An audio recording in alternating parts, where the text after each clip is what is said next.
ناظرین، بات کرتے ہیں کہ پاکستان میں اصل پاور کس کے پاس ہے۔ اب سب بڑی اچھی طرح بخوبی جانتے ہیں کہ پاور کس کے پاس ہے، لیکن میں ایک واقعے کو اس کے ساتھ کنیکٹ کرنا چاہ رہا ہوں کہ آپ دیکھیں کہ جب عمران خان صاحب جو ہیں وہ یہ بات کرتے تھے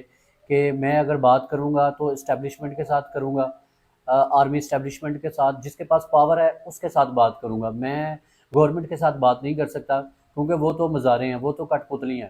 جن کے پاس پاور ہے، جو میرے مطالبات کو سن سکتے ہیں، جو میرے مطالبات کو منوا سکتے ہیں، میں بات ان کے ساتھ کروں گا، میں گورنمنٹ کے ساتھ بات نہیں کروں گا۔ تو ناظرین، آپ کو اس واقعے سے بھی جو ہے یہ اندازہ ہوا ہوگا کہ ہمارا وزیر خارجہ بھی ہے، ہمارے پرائم منسٹر بھی ہیں، جیسے بھی ہیں، جو بھی ان کی کریڈیبلٹی ہے، جو بھی یہ دھاندلی شدہ حکومت ہے، جیسے بھی ناظرین، لیکن وہ اس ملک کا وزیر اعظم بھی ہے اور اس ملک کا وزیر خارجہ بھی ہے۔ لیکن اگر امریکہ کسی کو بلاتا ہے اور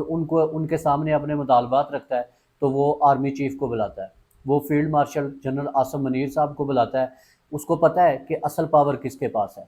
تو اس نے آرمی چیف صاحب کو بلایا ہے، ان کے سامنے اپنے مطالبات رکھے ہیں۔ انہوں نے کسی وزیر اعظم کو نہیں بلایا، انہوں نے کسی وزیر خارجہ کو نہیں بلایا، کیونکہ وہ بڑی اچھی طرح جانتے ہیں، وہ اپنا ٹائم ویسٹ کرنا نہیں چاہتے۔ ان کو پتہ ہے کہ پاور کس کے پاس ہے، کس بندے کی سے بات کر کے جو ہے وہ ہم اپنے مطالبات منوا سکتے ہیں۔ لہٰذا انہوں نے اپنا ٹائم ویسٹ نہیں کیا اور انہوں نے ڈائریکٹلی جو ہے وہ آرمی چیف کو مدعو کیا اور اپنے مطالبات ان کے سامنے رکھے۔